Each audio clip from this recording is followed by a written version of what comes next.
When they opened the body of Charles II in the year 1700, what they found made one doctor faint, and another refuse to go on.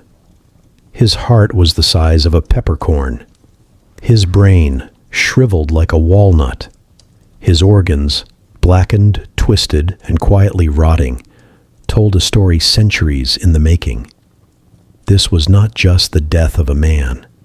It was the collapse of a dynasty that once ruled the world, an empire so vast that the sun literally couldn't find a corner of earth to hide from it. Charles II of Spain, they called him El Hechizado, the Bewitched. He was the last light of a collapsing star, a king born from too many royal marriages and not enough fresh blood. So how did Europe's most powerful family breed its own destruction? And why did Spain mistake a curse for a crown? If you believe history owes its ghosts a hearing, subscribe. It's the least you can do for the dead. And tell me, what time is it where you are? Midnight? Dawn? Either way, we're about to descend into the strangest nightmare a king ever lived. Long before Charles II ever drew his first fragile breath, his tragedy had already been written, meticulously, generation after generation, in royal ink and matching surnames. The House of Habsburg wasn't just one of Europe's most powerful dynasties. It was also, unintentionally, its most genetically enthusiastic experiment. You see, where other families worried about dowries, treaties, or suitable personalities, the Habsburgs worried about something else entirely, keeping the blood pure. It sounds noble, doesn't it? Pure blood, like a fine vintage you'd never dream of mixing. But in practice, it meant centuries of marrying cousins, nieces, uncles, and sometimes, rather alarmingly, both categories at once. The Habsburgs had turned their family tree into something that looked less like a tree and more like a wreath. A perfectly circular tangle with nowhere new for the roots to go. 100 years before Charles's birth, this was considered political genius. The logic was simple, at least to them. Why give your empire away to strangers when you can simply keep marrying each other and hand it to yourself? The Spanish and Austrian branches of the Habsburg family ruled half of Europe between them. Their motto, unofficially, could have been, "Why diversify when you can double down?" Take Philip II of Spain, Charles's great-grandfather. The man married 4 times, which sounds adventurous until you look at who those wives were. One was his cousin, another was his niece. It's like a family reunion that got completely out of hand. But for Philip, this wasn't scandalous. It was strategy. His marriages were carefully designed to consolidate territory, preserve Catholic unity, and, conveniently, keep the crown bouncing safely between familiar hands. Of course, when your family gatherings start to look like international summits, it's easy to forget that genetics don't care about borders or politics.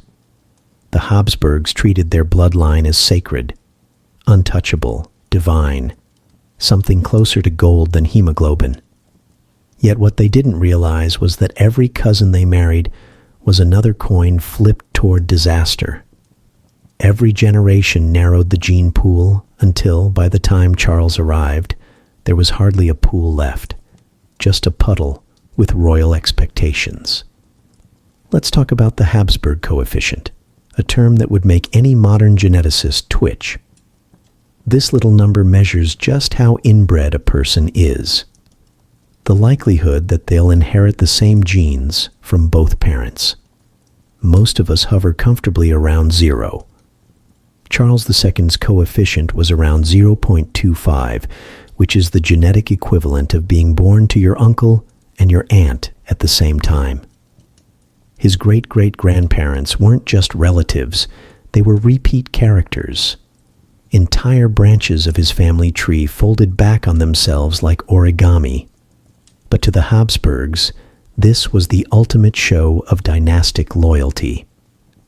They believed God himself had chosen their blood as the vessel of empire, and if divine favor required a little cousinly affection, well, so be it. Every baby born with that famous Habsburg chin, a proud, jutting jawline that looked capable of cracking walnuts, was seen as proof of heaven's approval. It didn't occur to them that the same jaw might eventually refuse to close. Philip II's son, Philip III, continued the tradition with all the enthusiasm of someone playing genetic Jenga. His reign marked the beginning of Spain's slow, elegant decline. Economic crises, colonial overreach, and endless wars fought for a family name rather than a national cause. Yet the royal nursery stayed busy marrying cousins off like diplomatic chess pieces. Each union promised stability. Each wedding carried the quiet ticking of biological collapse. You might imagine that someone, some thoughtful court physician perhaps, would have raised an eyebrow and said, "Majesty, perhaps a little fresh blood?" But no. The church, the court, and the crown all agreed that the family's purity was its strength. To question that was to question God himself. And questioning God was never a popular career choice. Meanwhile, across the continent, other royal families were experimenting with something radical: alliances through diversity. The Bourbons in France, for instance, were marrying into different dynasties, creating networks of influence that stretched far beyond their borders. But the Habsburgs looked on in horror. To them, this was dilution, scandalous mingling with people who were, frankly, not Habsburg enough. They believed that if kingship was a divine right, then divine blood must never be tainted. In reality, the blood wasn't divine. It was simply exhausted.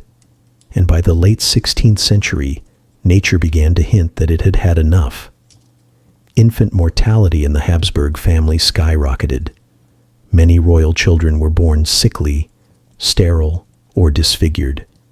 Entire lines ended quietly in infancy, as though the genes themselves were giving up the fight. But instead of reading these tragedies as warnings, the dynasty treated them as tests of faith. "We are bewitched," they whispered. "The devil envies our greatness." By the time Charles's father, Philip IV, was born, the family had already perfected the art of ignoring reality. Philip himself married his own niece, Mariana of Austria, a move so spectacularly short-sighted that even his court's chroniclers winced. One Spanish diplomat famously wrote that His Majesty might have married half of Europe, and yet he chose the quarter that was already his. Mariana, for her part, came from a long line of similarly folded DNA. The pair produced a handful of children, most of whom died young. Only one boy lived, and barely. That boy would be Charles II. In the dim light of Madrid's royal palace, portraits of ancestors hung like silent judges.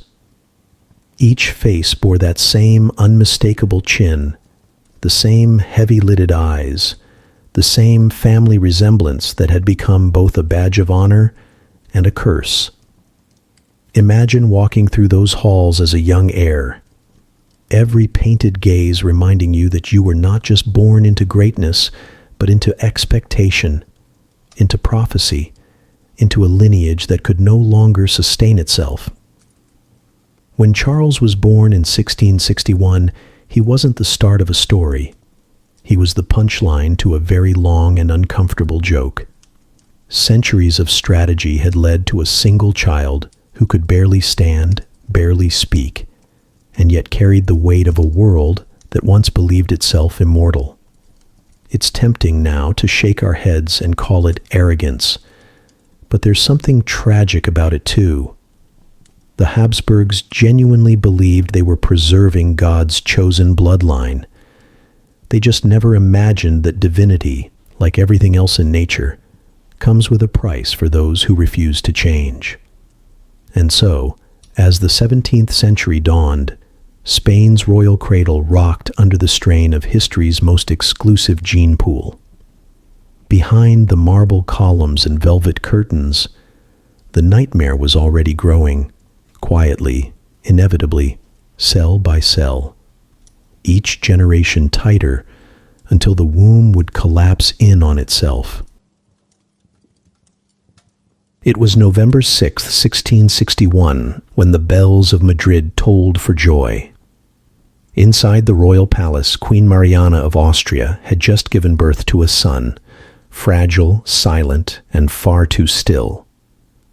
Outside, crowds cheered, waving their hats and crossing themselves, certain that the birth of a male heir meant God had smiled once more upon Spain. Inside, however, the air was thick with incense, fear, and the faint realization that something wasn't quite right. The baby did not cry. In an age when that first wail was the sign of life itself, Charles came into the world in near silence, like a candle flame too weak to flicker. Midwives whispered. A priest mumbled a quick baptism before the infant could slip away. And in the background, courtiers held their breath, waiting for a sign, any sign, that Spain's future hadn't arrived stillborn. When the child finally stirred, a shuddering, half-breath motion, the court physician reportedly thanked the Virgin Mary aloud. But the moment passed uneasily. One observer wrote that the newborn was of frail constitution and his aspect most lamentable, which, translated out of 17th century politeness, meant he looked like he'd already fought for his life and might not bother to do it again. Still, this was a royal birth, and royalty didn't have the luxury of acknowledging weakness. So the palace did what palaces do best. It performed. Bells rang, cannons fired from the ramparts, decrees were written praising God for the vigorous health of His Majesty the infant. Vigorous health being, apparently, a relative concept. Mariana, still pale and trembling from the ordeal, cradled her son while priests swarmed the room like anxious midwives of faith. They sprinkled holy water, burned herbs, and prayed over him in Latin. Someone claimed to see the shadow of a dove cross the floor and declared it a sign of divine favor. Someone else muttered that the child had been born under an unlucky star.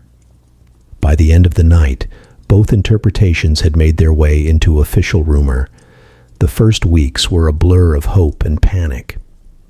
The baby, christened Carlos II, refused to suckle. Every feeding became a desperate negotiation between infant instinct and the limits of his malformed jaw. Nurses changed daily. None could get him to take milk without choking. His tongue was too large for his mouth, his neck too weak to hold his head upright.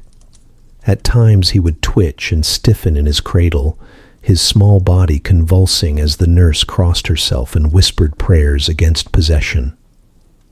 Medicine, in 17th century Spain, was a curious blend of scholarship, superstition, and sheer audacity. The court physicians approached the newborn like a theological puzzle, half patient, half prophecy. They prescribed purgatives to clear the humors, rubbed his gums with honey mixed with crushed pearls, and swaddled him so tightly that his limbs were nearly fused, believing it would strengthen his posture. When that failed, they turned to holy relics. Bits of saintly bone placed beneath his pillow, candles blessed by the archbishop, water from the Jordan mixed with a drop of his mother's tears. Nothing worked, but no one dared call it hopeless. You could doubt medicine in Spain. You could never doubt the will of God.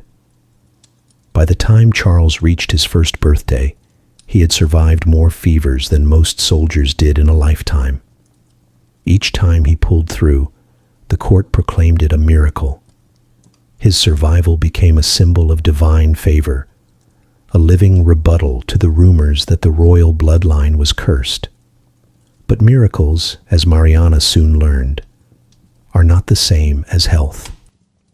The queen adored her son with the kind of fierce, anxious devotion that only mothers of fragile children understand. She saw holiness in his frailty. Every tremor of his hand, every distant stare became evidence that he was touched by heaven rather than haunted by heredity. To her, he was not broken. He was chosen. And if God had chosen him, then Spain must simply believe. Outside the palace, the empire that once spanned 4 continents was beginning to show its cracks. Gold shipments from the Americas were dwindling, harvests were poor, and merchants grumbled that Spain's glory days had sailed off with the last galleon. Yet within the palace walls, all that mattered was this child, a tiny coughing symbol of continuity. There's a peculiar kind of optimism that grips powerful families when reality starts to fail them. It's the optimism of denial. Ministers who privately feared the worst began referring to the prince as our little phoenix, rising from every fever stronger than before. Pamphlets circulated proclaiming his recovery as proof that the Habsburg line was protected by angels. But behind closed doors, the doctors kept notes they dared not show the queen. They described spasms, an inability to focus his eyes, a worrying lethargy. One wrote in Latin that the prince's constitution is as the shadow of a candle in a draught. That same doctor later left court abruptly, sent on medical duty abroad, which was royal speak for being fired without anyone having to say why.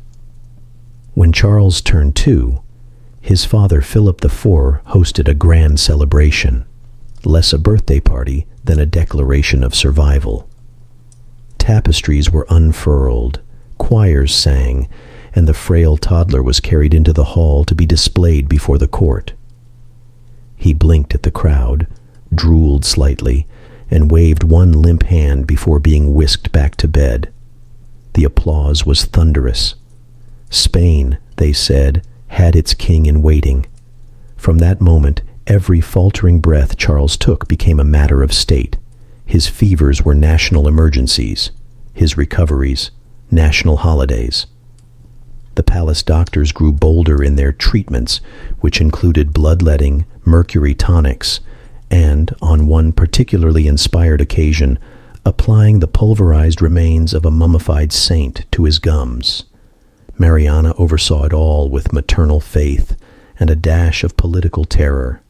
Losing this child would mean losing the last thread holding the dynasty together. And so, Charles lived, if survival can be called living. His baby teeth came late. His bones grew slowly, as though reluctant to commit. At 3, he still couldn't walk unaided. Courtiers cooed over him, calling his silence a sign of contemplation, his blank stares the wisdom of a deep soul. The king himself avoided the nursery. Fathers were less sentimental about omens. When Philip died 2 years later, leaving a 5-year-old heir and a widowed queen, it was hard to say which was weaker, the boy, the monarchy, or the will to see the truth. The chroniclers of the time were careful, even reverent, when describing these early years. You won't find the word deformed in the official records. You'll find blessed. You won't find ill. You'll find tested. Spain had convinced itself that suffering was proof of sanctity. To admit otherwise would mean admitting that divine blood had failed, that heaven had lost interest. And so, as the child king lay in his cradle, his tiny body battling odds that medicine could barely name, the empire outside continued its decline. Armies lost ground, ships sank, taxes rose. Yet at court, all eyes were fixed on a single fragile flame, praying it would not go out. It's easy, centuries later, to call them blind. But in their faith, however misplaced, was a strange kind of courage. They refused to give up on a child who represented the sum of everything they believed about order, lineage, and divine destiny. They called him El Hechizado, the bewitched, not out of mockery, but out of awe. He was the living embodiment of both their sins and their hopes, proof that God could still choose to bless them, even if his methods seemed cruel. And so the baby who should have died in his first night lived on, pale, trembling, and perpetually miraculous. The bells that rang for his birth would ring again and again for his recoveries, until the line between blessing and warning blurred entirely. And if you're still listening, maybe part of you refuses to look away from what happens when power forgets its own fragility. So go on. Subscribe. It's the least you can do for a world that once believed endurance was the same thing as destiny. In the summer of 1665, the royal palace in Madrid fell quiet. King Philip IV, the weary, silver-bearded monarch who had spent his life trying to keep the Spanish Empire from falling apart, finally ran out of breath. The court chroniclers wrote that he died in the odor of sanctity, which was a polite 17th century way of saying he smelled awful, but everyone pretended not to notice. His 4-year-old son, Charles, was asleep when the messengers came. When he woke, the world had already decided he was king. Imagine that. One moment you're a fragile child who still struggles to walk straight. The next you're sovereign of an empire stretching from Peru to the Philippines. The ink dried faster than anyone's conscience. Spain had not crowned a man that day. It had crowned a symbol, an heir in miniature, trembling under robes he could barely carry. The crown, of course, was far too big. It slipped forward on his head during the coronation rehearsal, and a bishop had to steady it discreetly with one hand. No one said a word. In Spain, silence was the preferred form of crisis management. Queen Mariana, now widowed, stepped naturally into power as regent. Her official title might as well have been the one who must keep the child alive. She ruled by two forces she understood intimately: prayer and fear. On her bedside table stood a crucifix and a stack of unsigned decrees. The crucifix she consulted daily. The decrees, well, those depended on whichever advisor had managed to win her ear before breakfast. The ministers around her quickly learned how to weaponize piety. Every political debate became a theological one.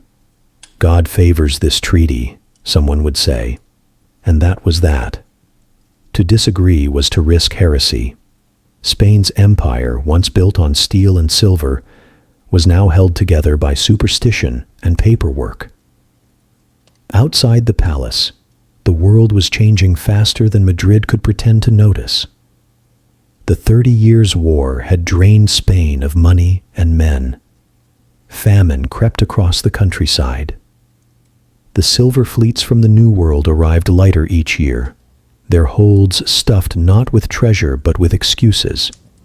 The once invincible armada had become more rumor than reality, and the Dutch, those stubborn Calvinist merchants, were quietly stealing Spain's oceans one trade route at a time.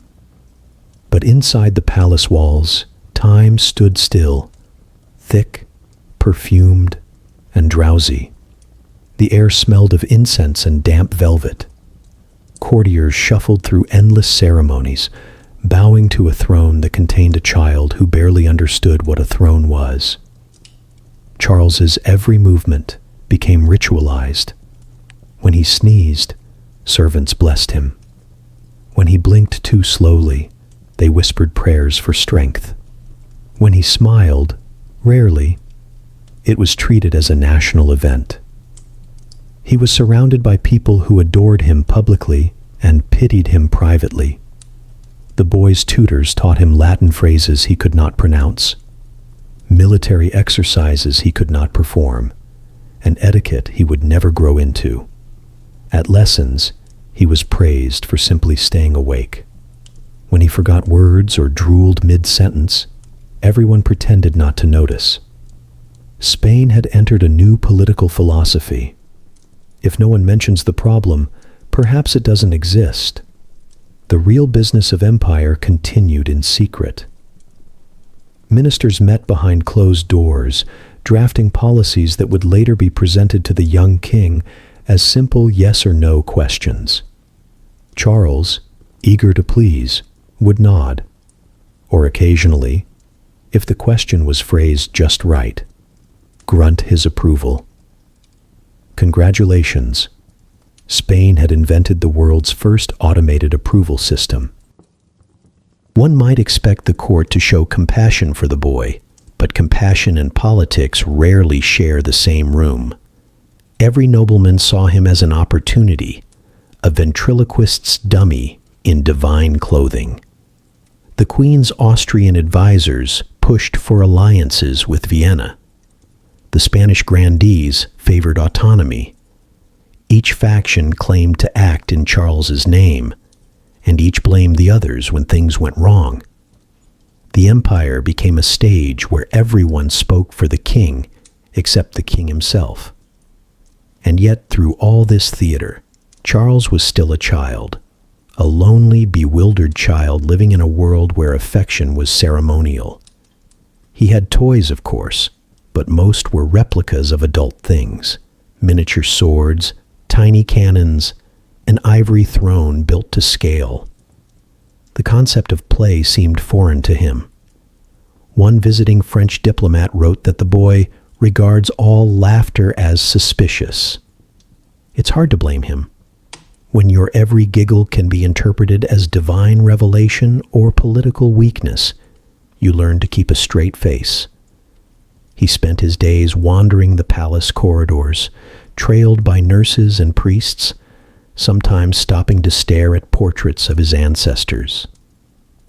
The faces that gazed back, Philip II, Philip III, Philip IV, were all variations of his own: long chins, tired eyes, the same narrow mouths.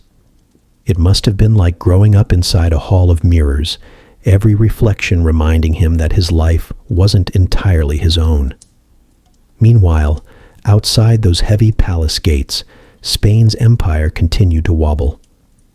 In the colonies, viceroys acted like kings in their own right. In the north, France, under the Sun King, Louis XIV, began to outshine the faded grandeur of Madrid. The poets still called Spain the land where the sun never sets, but increasingly, it seemed to be setting everywhere at once. Queen Mariana tried to combat decline the only way she knew how: through religion. She held public prayers, processions, and fasts for her son's health. The capital became a theater of piety. But the people were tired, hungry, and less interested in saving the soul of their young monarch than in finding bread that wasn't made of chestnut flour. Still, they prayed because the alternative was despair, and Spain had never been good at admitting defeat. In those early years, Charles's world was small but heavy. Every object around him was symbolic: the crown above his crib, the scepter carved into his baby carriage, the rosary hung beside his bed. Even his bedtime stories were political: tales of saintly kings, divine victories, and the unbroken glory of the Habsburg name. He listened quietly, half understanding, perhaps wondering why the heroes in the stories never seemed to smile either. One chronicler described him at age 5, sitting through an official council meeting with grave silence beyond his years. They said it admiringly, as if solemnity were wisdom, but it was really confusion.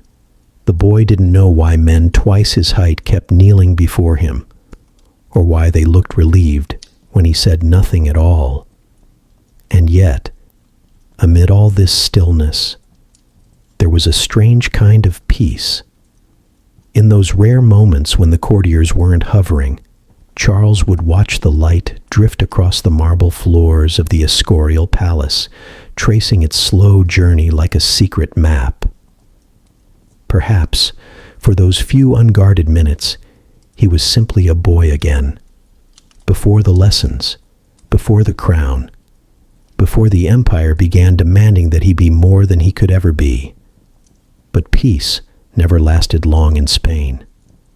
News would arrive of another lost battle, another empty treasury, another famine, and the queen would redouble her prayers.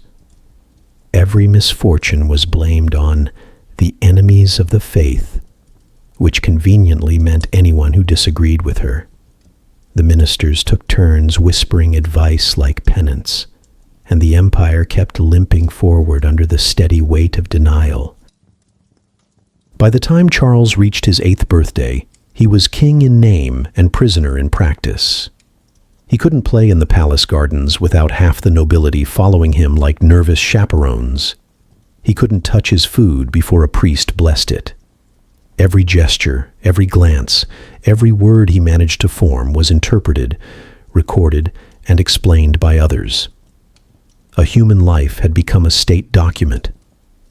The strange part is that no one saw it as cruelty. To them, this was care. Spain believed it was protecting him from the world when, in truth, it was isolating him from it entirely. A living relic couldn't be allowed to mix with ordinary air. The courtiers often said, "Our little king has the patience of a saint." But saints historically don't get much of a childhood. By the end of the decade, the regency had settled into its routine of prayer, paralysis, and polite decay.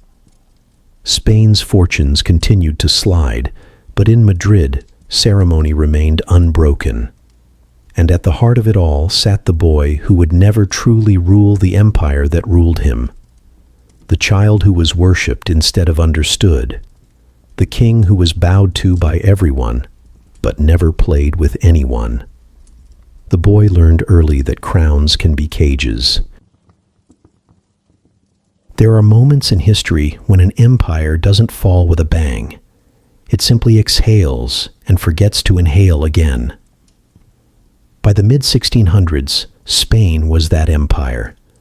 Magnificent in memory, exhausted in reality, and somehow convinced that denial counted as divine endurance. The country that had once discovered new worlds now couldn't keep its own streets lit. Its golden age had become more of a tarnished evening, one where poets still wrote of glory, but everyone else just wished the bread hadn't turned gray overnight. To the casual observer, Spain still looked vast. Its maps were magnificent, endless lines of red ink tracing continents like veins in a sleeping giant. But on closer inspection, that giant wasn't sleeping, it was suffocating. The air itself seemed thinner in those years. The little ice age had swept through Europe like a divine prank, chilling crops, freezing rivers, and turning Spain's fertile plains into frost-bitten fields. Harvests failed in Castile year after year. Villages emptied quietly, their people gone in search of warmth, food, or just the memory of both. Priests called it punishment for sin. Farmers called it Tuesday. Meanwhile, Spain's cities were crumbling from within. Madrid, the empire's proud capital, smelled of incense and sewage in equal measure. The once bustling markets were lined with beggars, former soldiers, dismissed servants, widows of wars, no one could name anymore. Even the aristocracy had begun to pawn their silverware, which was ironic, considering how much silver Spain still claimed to own. You see, the empire was drowning in wealth it couldn't actually use. The galleons from the New World kept arriving, heavy with silver, gold, and ambition. But every coin that reached Spanish shores only deepened the country's poverty. It was the world's first recorded case of being too rich to survive. Inflation ran wild, prices soared. Bread cost more than wine, and yet no one seemed particularly cheerful about it. Economists, though they didn't call themselves that yet, warned that an empire cannot breathe on silver alone. Spain ignored them. After all, God had chosen her, and chosen nations don't balance their budgets. The problem was that everyone else had started doing math. The Dutch, those bothersome Protestants with their ships and ledgers, had broken away and were busily inventing capitalism. The English had discovered the art of naval smugness. The French had Louis XIV, the Sun King himself, whose court glittered with power while Spain's flickered like a candle in a draught. Spain had once been the model all Europe feared. Now it was the warning everyone whispered about. Its enemies didn't need to attack. It was already losing wars to its own inertia. And at the center of all this decay sat a child king who could barely draw breath without help. Charles II's fragile health became the empire's favorite metaphor. Courtiers compared his fainting spells to Spain's momentary setbacks, his recoveries to divine mercy.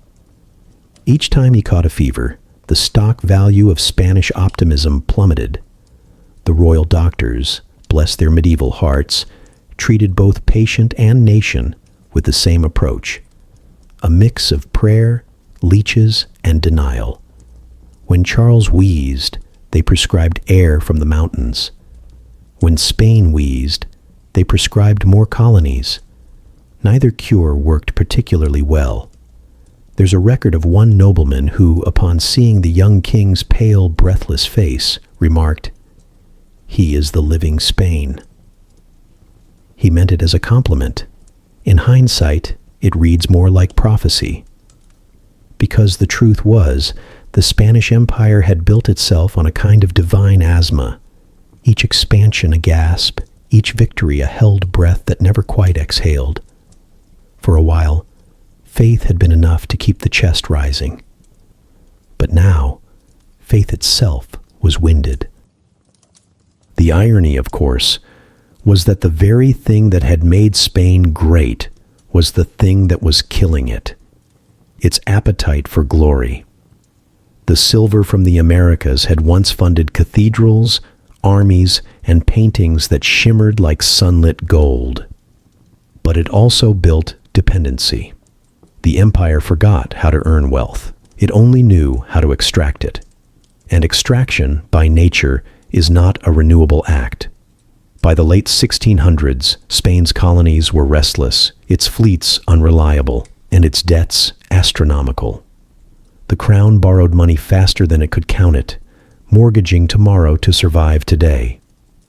The bankers of Genoa and Amsterdam quietly became the empire's true rulers. They didn't wear crowns, but they did something far more powerful. They charged interest. And yet, within the palace, the illusion held. Ministers reported victories that never happened. Reports of new ships being built were repeated so often that courtiers began to believe they existed. The entire administration was an elaborate act of collective imagination, 1 part faith, 2 parts fraud. Even nature seemed to join in the farce. During one particularly cruel winter, a river froze solid just outside Madrid. Rather than see it as a warning, the court declared it a blessing and held an ice festival on its surface. Skaters in silk glided where fish used to swim. It was beautiful, delusional, and perfectly Spanish. Through it all, the people kept praying, because prayer, at least, was free. The church bells never stopped ringing. Monks preached that Spain's suffering was the price of divine love, and that the king's frailty was the kingdom's penance. Somewhere between faith and fatigue, the line blurred entirely. And there sat Charles II, tiny, pale, his breath shallow, his body trembling under the weight of robes embroidered with worlds he'd never see. When he coughed, the court flinched. When he recovered, they celebrated with fireworks. Spain's identity had become inseparable from his pulse. It's said that once, during a ceremony, Charles tried to lift a ceremonial sword and nearly dropped it. The hall gasped as though the empire itself had slipped. The sword was quietly shortened for future appearances. That, in a way, was Spain's strategy too. Keep trimming the blade and call it victory. Beyond the palace walls, the world moved on. The Dutch East India Company ruled the seas. England's merchants were discovering that trade could conquer more effectively than any army. France was perfecting the art of diplomacy wrapped in perfume. But Spain still stood before the mirror, adjusting its crown and telling itself it looked fine. Even art, that proud Spanish export, began to fade. Velázquez was long gone. His successors painted faces that looked more like ghosts than nobles. The colors dulled, the light dimmed, and every portrait of Charles seemed to carry the same expression, a faint, confused sorrow, as if he too wondered what everyone was waiting for. The irony is, Spain didn't collapse because it was defeated. It collapsed because it couldn't admit it was tired. Pride had become oxygen, and there was no fresh air left. By 1670, the empire's chest was rising slower. Wars bled the treasury dry. The once mighty fleets were sold for scrap. Even the clergy, those tireless defenders of divine monarchy, began to whisper prayers that sounded suspiciously like apologies. But denial is a stubborn thing. Each morning, the bells still rang. Each evening, the candles still burned before portraits of the kings who had once commanded continents. And in the center of it all, Charles kept breathing, barely. His shallow gasps echoed through the marble halls, a fragile rhythm that Spain mistook for stability. The empire had learned to synchronize its heartbeat to his, each pause a crisis, each exhale a reprieve. From afar, it still looked magnificent. Up close, it was gasping. Every breath he struggled for, Spain gasped with him. If you asked a 17th century court physician why the King of Spain was sick, you'd get a very confident answer, just not a correct one. An imbalance of humors, they'd say, while pouring something unholy into a golden cup. Too much black bile, not enough faith. Another might add, as though piety could cure chromosomes.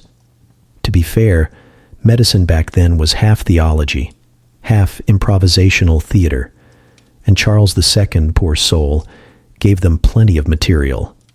By his teens, the young king had become a walking syllabus of every ailment known to man, and a few that science would only later discover. His case wasn't just medical, it was cosmic. The court saw his frailty as proof of enchantment, a divine riddle for which the answer must surely involve candles, relics, and maybe a dash of mercury. We, with the benefit of modern hindsight and slightly fewer leeches, know it was simpler. The curse of Charles II wasn't cast by witches. It was woven into his DNA. Centuries of cousin-to-cousin marriage had turned the royal bloodline into a genetic feedback loop. Imagine photocopying a photograph, then photocopying the photocopy, over and over, until the image starts to blur and tear at the edges. That was the Habsburg genome, once vivid, now barely holding together. By the time Charles was born, the damage was mathematical certainty. His inbreeding coefficient sat at an alarming 0.25, roughly the same as the child of siblings. In genetic terms, that's not a bloodline, that's a closed circuit. And so the miracle child arrived bearing the quiet inheritance of centuries. His lower jaw jutted so far forward that his upper and lower teeth never met.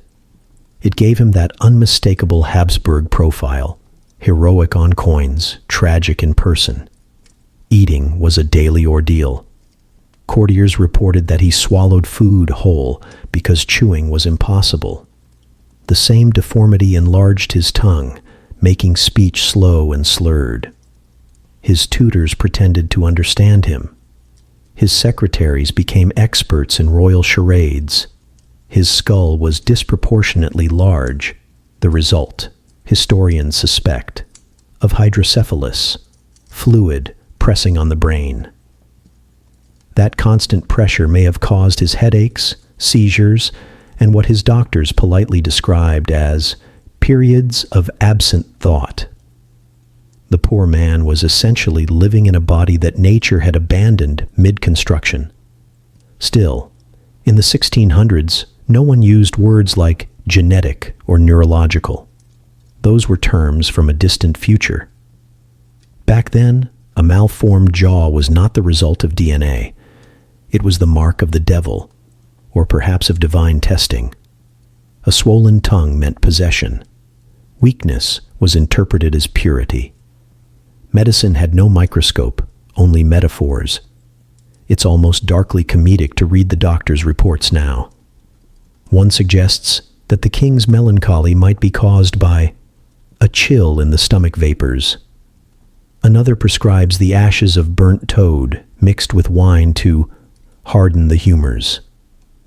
Yet another recommends that Charles be made to travel frequently, for movement may stir the spirits of vigor. No one, it seems, thought to stir logic. But we shouldn't be too smug about it. Every age has its blind spots. Theirs just involved a lot more bleeding. The court's obsession with finding spiritual explanations for physical problems was, in a way, their attempt to make sense of something too terrible to name. They didn't know what a gene was, but they understood the weight of guilt, and guilt demanded a story, preferably one involving a curse. The queen, Mariana, clung to that narrative with fervent devotion. To her, Charles wasn't ill, he was chosen. His suffering, she insisted, was proof of holiness. Every seizure was a divine mystery, every fever a test. The devil envies our king, she reportedly told a confessor, which is one way to interpret epilepsy. When the king's health faltered, exorcisms were ordered. Monks surrounded his bed, chanting Latin incantations over a boy who simply needed a gene pool with more variety. In those rituals, the palace must have felt like a theater of the absurd. Picture it. Doctors applying leeches to the royal temples, while priests sprinkled holy water on the same spots, each insisting their method would save Spain. The air reeked of incense and vinegar, and in the middle of it all lay Charles, confused, trembling, and patient as only a child born to duty could be. By adulthood, the effects of inbreeding were unmistakable. His facial bones grew heavier, while his body remained frail, a mismatched sculpture of royal ancestry and human fragility. His limbs were thin, his chest sunken. He suffered constant stomach pain, fainting spells, and according to several accounts, strange lapses of understanding.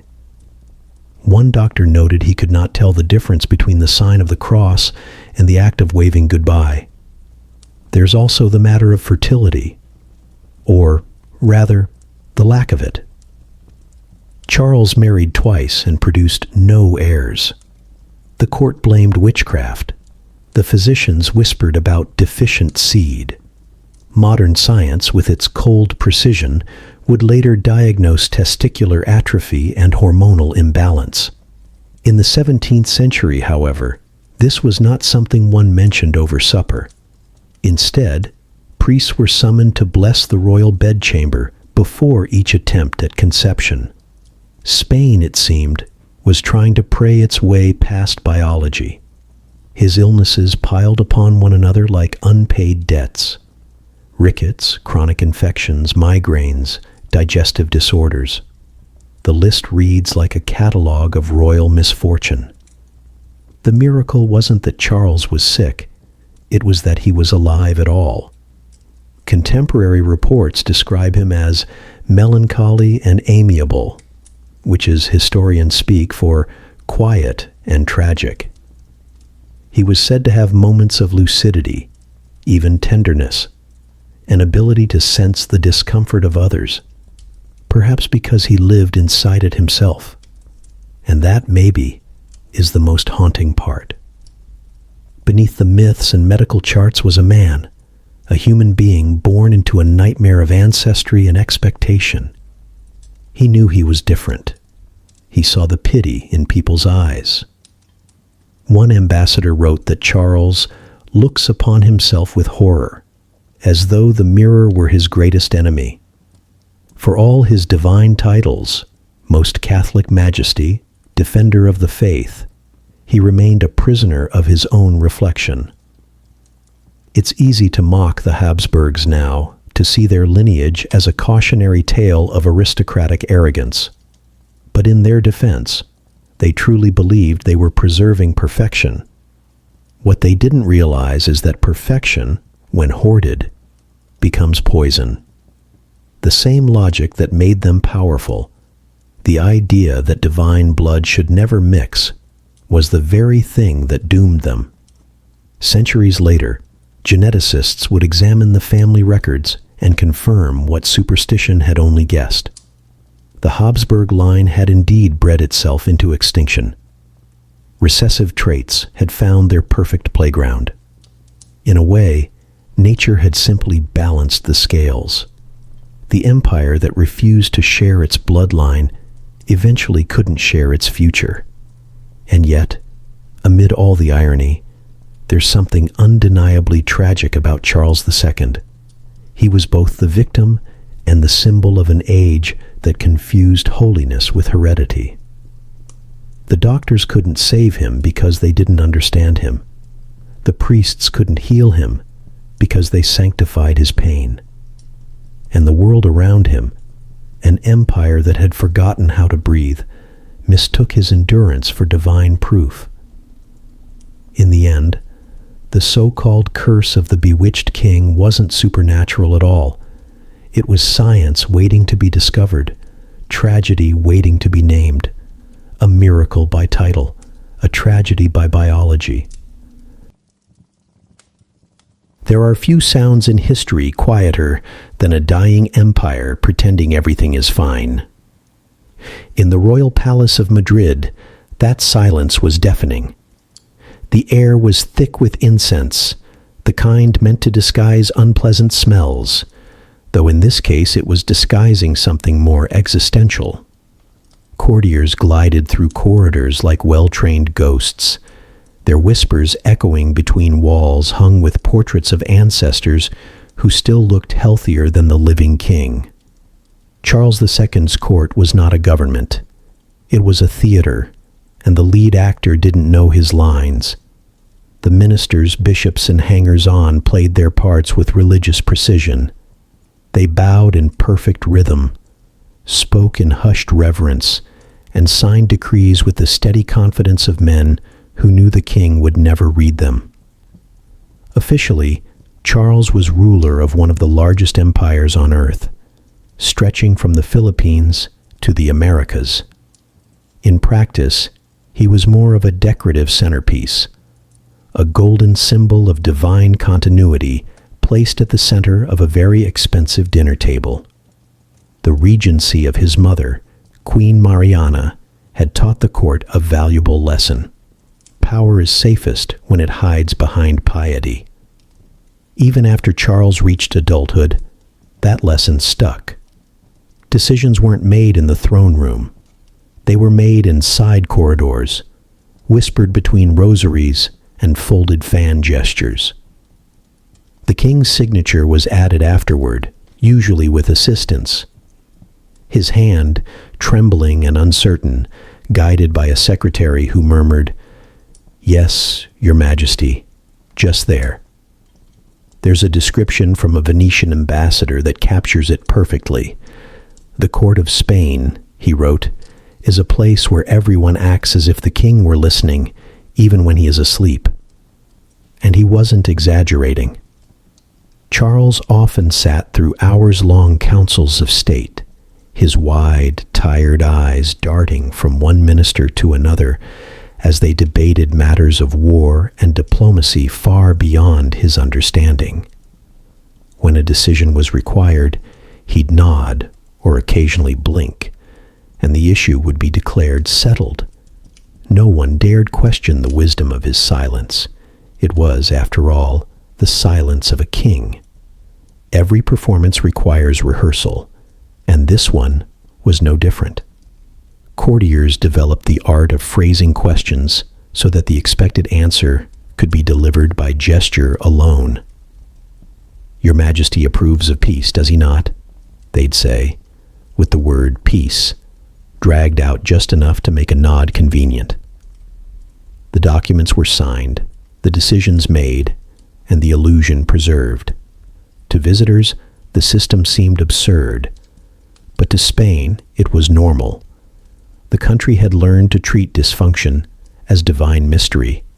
If the king appeared distant, it wasn't because he was confused, it was because his thoughts were too profound for mere mortals to grasp. When he forgot names, people called it humility. When he wept during public ceremonies, they called it piety. The irony, of course, was that Charles wasn't entirely oblivious. Beneath his trembling hands and unsteady speech, there was an awareness, a dim, painful understanding that he was being handled. He saw the glances traded over his head, the soft corrections whispered too kindly. And like any lonely person trapped in a room full of actors, he tried to play along. Sometimes he'd surprise the court by making an unexpected comment, a flash of curiosity or emotion. Once, during a council meeting, he reportedly burst out laughing at an ambassador's elaborate wig, completely derailing an entire discussion on trade policy. The courtiers, horrified, joined in immediately, pretending they too found it hilarious. From that day on, wigs at court were slightly less ambitious. He had what some might call a childlike faith, though in truth it was more of a child's need for comfort. He clung to rituals with the desperation of a man trying to anchor himself in a reality he barely understood. He attended Mass daily, sometimes twice. He prayed aloud, fervently and often, for clarity. And when that clarity never came, he simply prayed harder. The priests, of course, adored this. To them, Charles was a model monarch, humble, devout, uncomplaining, a living reminder that suffering could be sanctified if you threw enough holy water at it.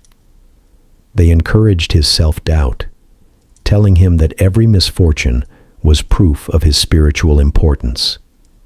Spain's problems, they whispered, were the devil's punishment for envying such a holy king. And Charles, poor soul, believed them. As for the ministers, they learned early that the best way to keep their positions was to treat Charles's confusion as policy. Each faction claimed to know what the king really wanted. If Charles blinked slowly, one minister interpreted it as approval for war.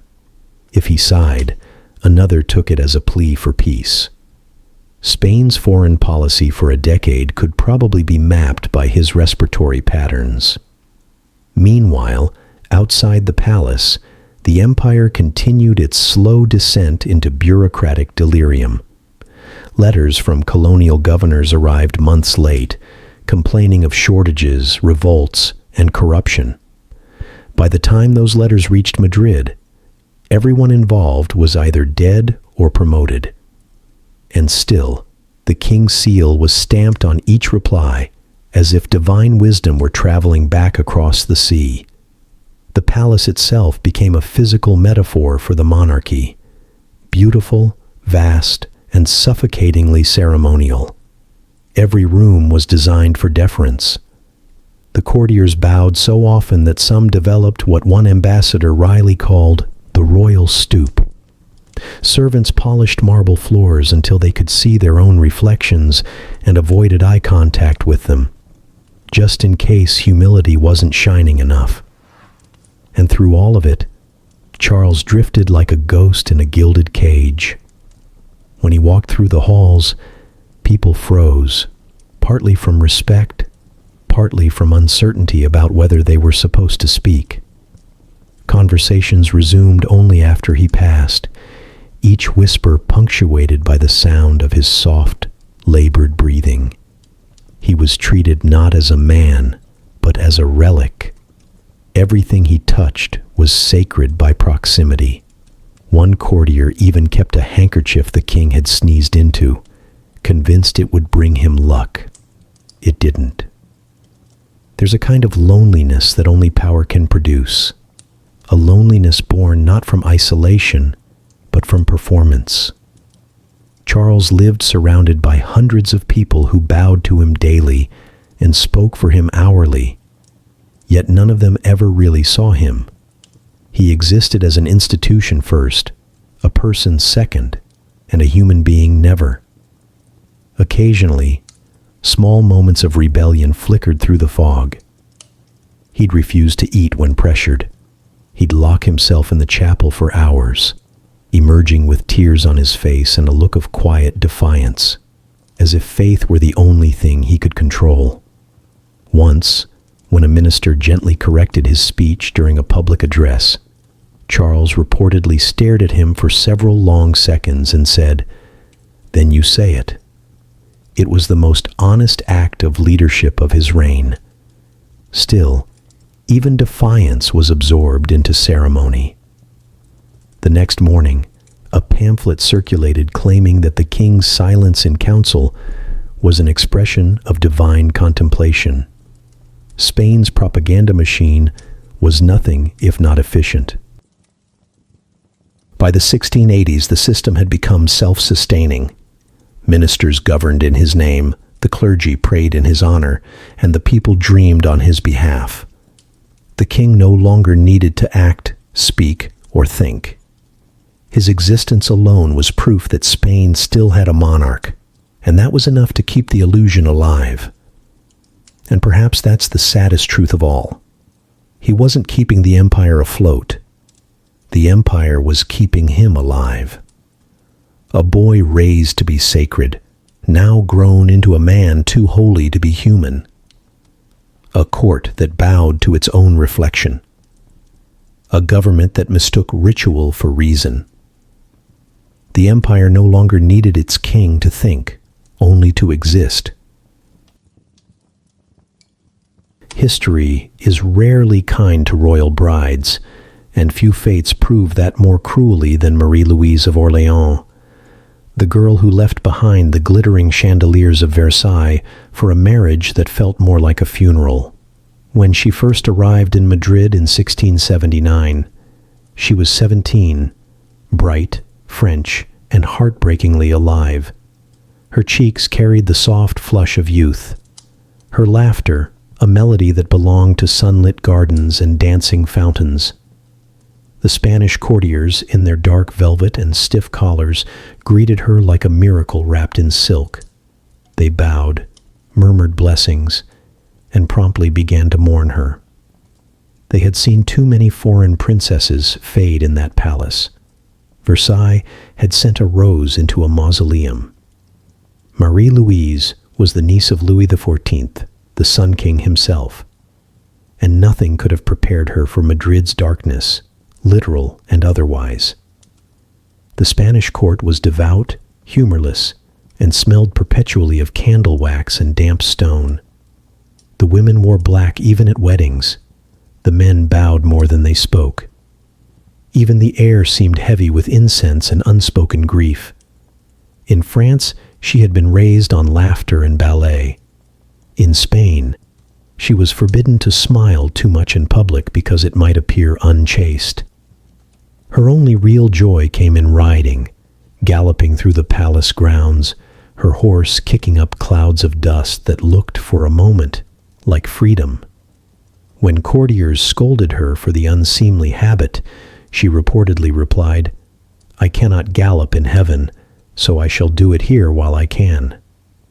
Her new husband, Charles II, was 20 but looked much older, frail, pale, and often lost behind his own eyes. Their wedding day was described as solemn, which was diplomatic shorthand for morbid. When Marie-Louise first saw him, her reaction was recorded by an attendant who said, "The Queen turned pale, as if realizing that she had been married to sorrow itself. And yet against every expectation, she tried. There was kindness in her, an instinct to nurture. She treated Charles not as a husband to be feared, but as a wounded child to be understood. He adored her instantly. To him she was warmth personified, proof that not everything in his world was broken. He called her Mi Reina de Luz, my Queen of Light." Their bond was by all accounts strange but sincere. He would watch her eat, smile shyly when she entered the room, and follow her with the helpless devotion of a man who had never known affection that wasn't ceremonial. She, in turn, learned to speak softly so that he could follow her words, and made a habit of slipping him small sweets when the court doctors weren't looking. But love in Madrid was never private. The courtiers watched their every gesture, their every sigh, as if passion itself were a political liability. The Queen was expected to produce an heir, preferably yesterday, and when months turned into years without the cry of a newborn, the whispers began. The doctors were summoned, and the treatments began. There was no indignity too strange for royal medicine. Marie-Louise was given tonics of bull's blood, pigeon broth, and ground pearls. She was forced to wear amulets filled with powdered herbs to invigorate the womb. Charles, meanwhile, was instructed to bathe in mixtures of wine and rosemary, an expensive form of optimism. When that failed, priests performed blessings over their marriage bed. When that failed, rumors suggested witchcraft. Someone, they said, had cursed the royal seed. The court grew restless. The ministers panicked. The people began to doubt. Without an heir, Spain's future hung in the balance, and every barren year turned love into burden. Marie-Louise felt it keenly. In letters smuggled back to her family in France, she wrote of her loneliness, her fear, and her aching compassion for her husband. "He is not wicked," she once said, "only sad, always sad." Her isolation deepened. The Queen's ladies-in-waiting reported that she wept often, especially at night. The once vibrant girl from Versailles began to fade into the muted palette of the Spanish court. She dressed in dark colors, ate sparingly, and rode less. The courtiers whispered that her laughter had become inappropriate for a queen, and soon enough she stopped laughing entirely. Charles, for all his devotion, could offer little comfort. His own health was deteriorating. He suffered from tremors, bouts of delirium, and long stretches of exhaustion that left him barely able to stand. Sometimes he would collapse in front of her, and she would kneel beside him, calling his name until the priests arrived.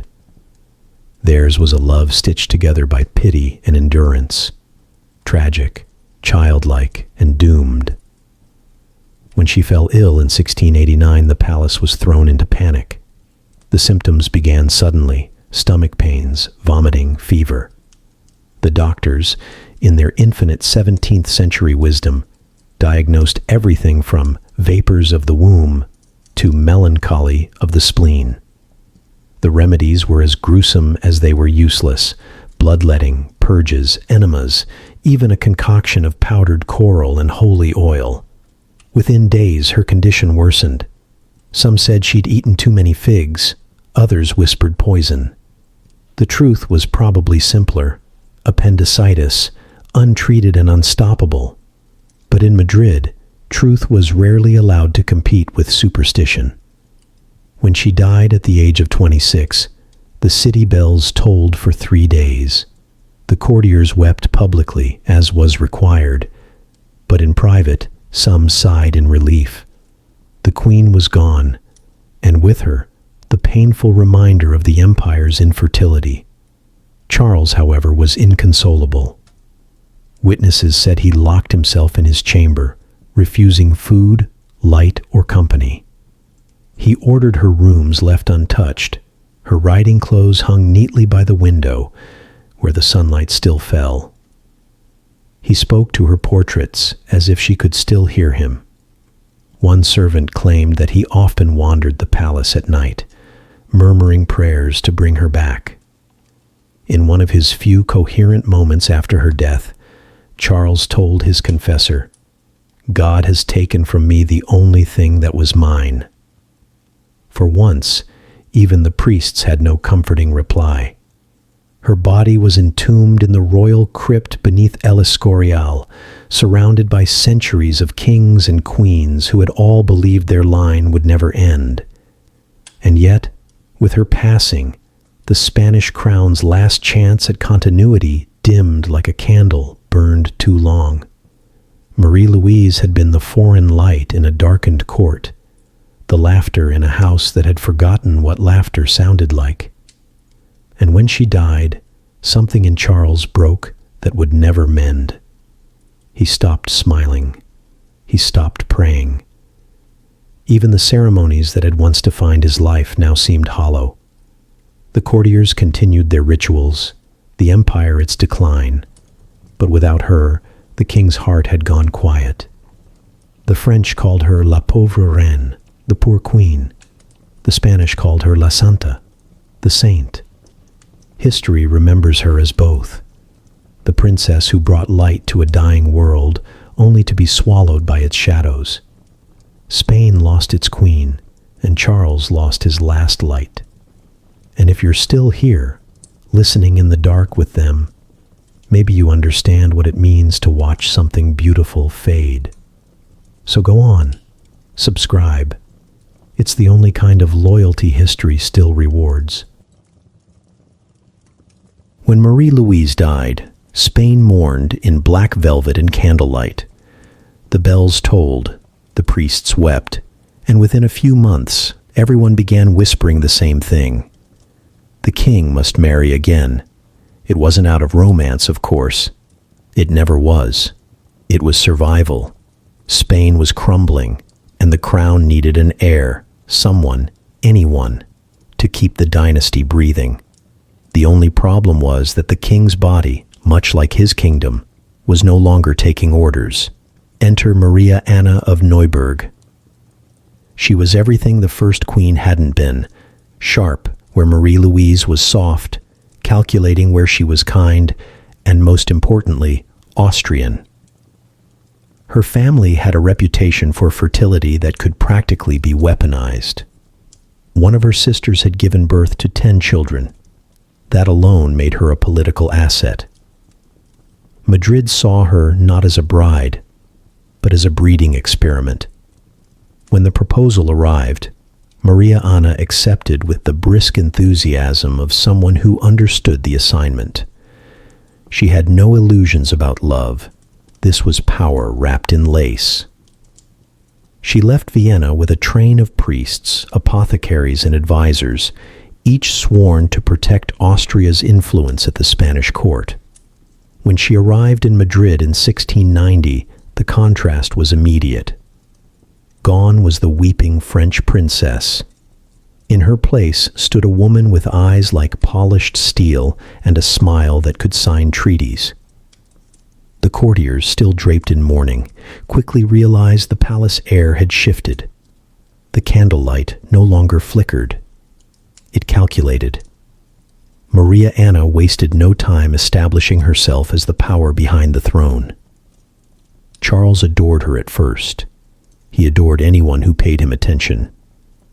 But she treated affection like a negotiation. Her politeness was immaculate, her loyalty conditional. Within weeks, she had reorganized her attendants, dismissed the late queen's allies, and surrounded herself with Austrians. The message was clear. Spain might have a king, but Vienna had a queen. Behind the embroidered curtains of the palace, Europe's great shadow war began to unfold. The question was no longer whether Charles could rule. Everyone knew he couldn't. But who would rule after him? On one side stood France, led by the glittering Sun King Louis XV, who wanted to place his grandson on the Spanish throne. On the other stood Austria, desperate to keep the vast empire from falling into French hands.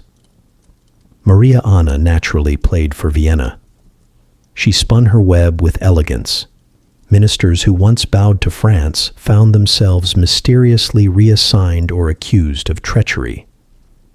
Ambassadors who praised Louis XIV too loudly discovered their letters intercepted.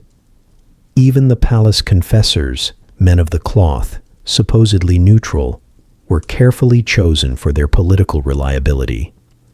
If Spain's court had once resembled a monastery, it was now a chessboard. And the king? He was the pawn everyone pretended was a knight. Charles, increasingly frail, faded into a twilight of superstition and sickness. He spent his days surrounded by relics and relic collectors, praying for strength and miracles in equal measure. Every few months another doctor arrived to test a new theory. Holy water, laxatives, mercury baths. It's a miracle he didn't glow in the dark. His mental state began to unravel. He grew paranoid, convinced he was bewitched. In truth, he wasn't entirely wrong. Everyone around him was working a spell, though most preferred bribes to broomsticks. His confessor claimed that witches had stolen his seed to prevent him from fathering an heir. Charles, terrified, ordered a formal investigation into his own curse. The Inquisition, always eager for a fresh project, obliged. It's one of history's darker jokes that the most powerful empire on earth once devoted its full legal machinery to proving that its king had been hexed. A group of monks was dispatched to find the witches. They interrogated servants, courtiers, even palace cats. Dozens of people were accused, and at least one exorcism was performed over Charles himself, complete with chanting, salt, and enough candle smoke to fumigate a cathedral. The devil, as usual, declined to appear. Maria Anna encouraged the hysteria, though discreetly. The more distracted the king became, the easier it was to steer policy. She hosted secret councils with Austrian diplomats, promising them that Spain would name an Austrian successor when the time came. The French faction fought back, leaking rumors that the queen herself was poisoning her husband to keep him weak. She responded with strategic fainting spells and well-timed tears. Nothing disarms suspicion like public fragility. And the king, caught in the middle, believed everyone and no one. At night, he prayed over his relics, a lock of St. John's hair, a splinter from the true cross, a bone so dubious it might have belonged to anyone's grandmother, and begged for deliverance. His servants reported hearing him whispering apologies to God for failing the world. He still signed decrees, though it's doubtful he ever read them. Sometimes, when his tremors worsened, his signature devolved into a single shaky cross. Meanwhile, the empire outside grew restless. Armies starved, governors stole, trade routes faltered. But in Madrid, the courtiers were too busy staging miracles and conspiracies to notice the collapse. Maria Anna continued to perform the role of dutiful wife with theatrical precision. She visited the king's bedside, prayed with him, smiled publicly, and schemed privately. When her political position was threatened, she played her trump card, pregnancy, or at least the idea of it. Rumors began to circulate that the queen was expecting. The court erupted in cautious celebration. Bells rang, prayers were offered, the people rejoiced. Spain, it seemed, might yet have an heir. except there was one small problem. She wasn't pregnant. She faked the symptoms for months. Morning sickness, fatigue, cravings for fruit flown in from Valencia. The deception held until a doctor, far too honest for his own good, declared there was no evidence of royal expansion.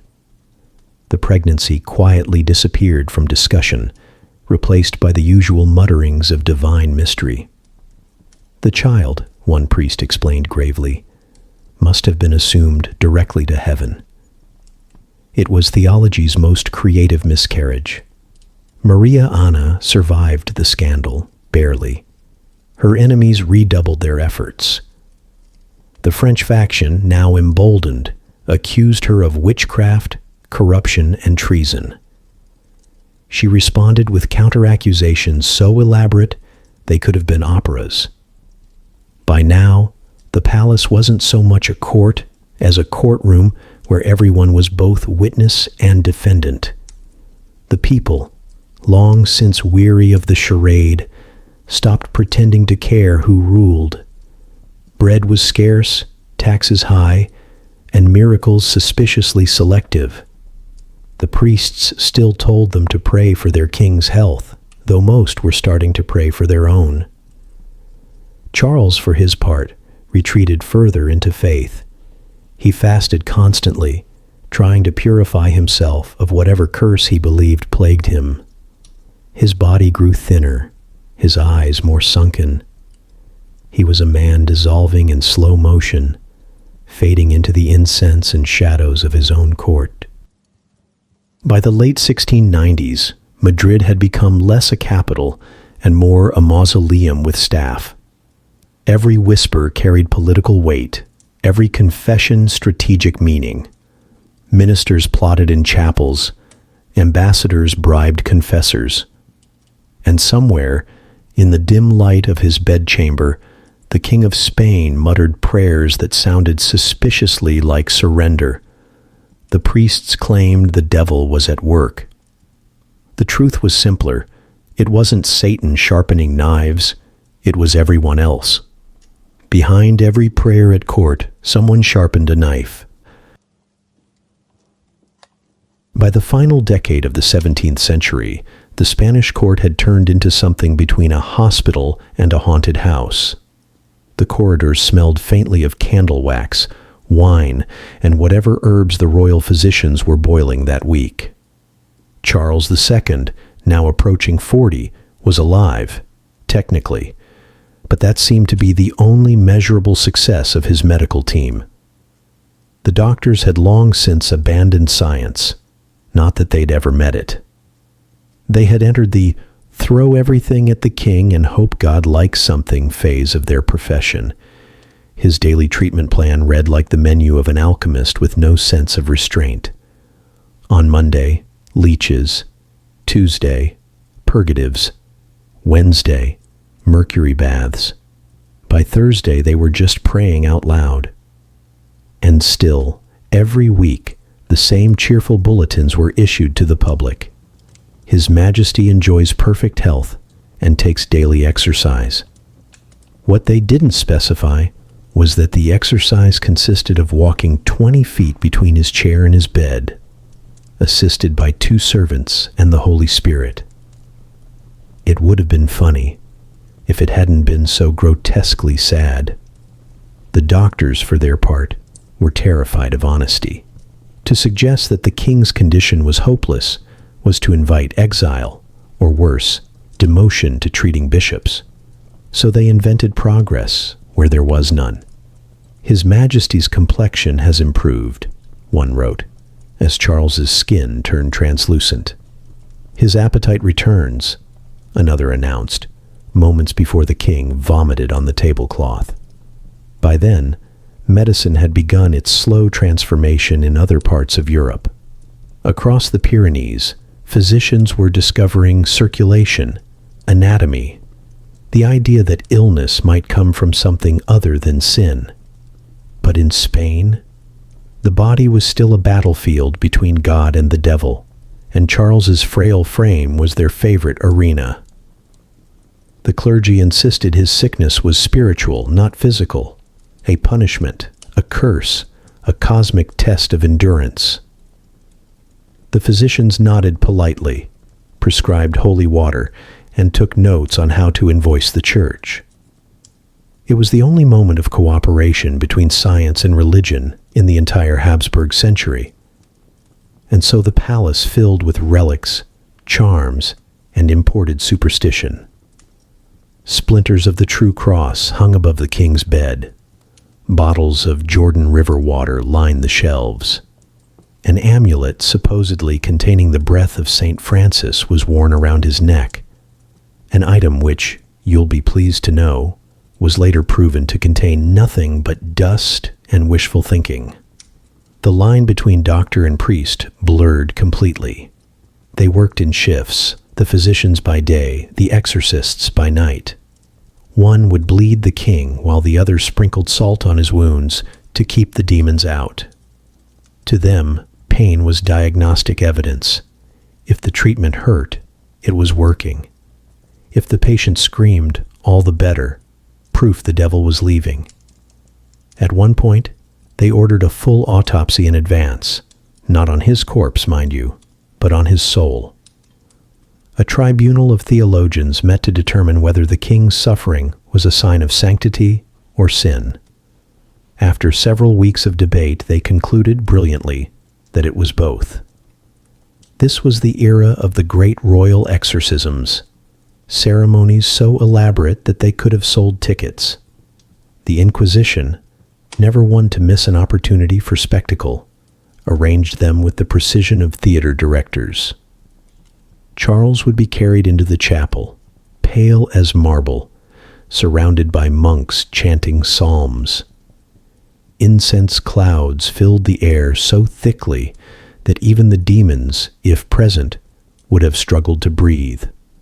One account describes the king trembling violently as priests shouted Latin incantations over him. The scene lasted hours. When Charles finally fainted, they declared victory, proof that the evil spirit had fled. He woke up the next morning weaker than ever, which they took as a good sign.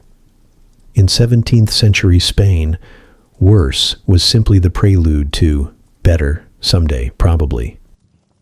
The treatments continued in cycles.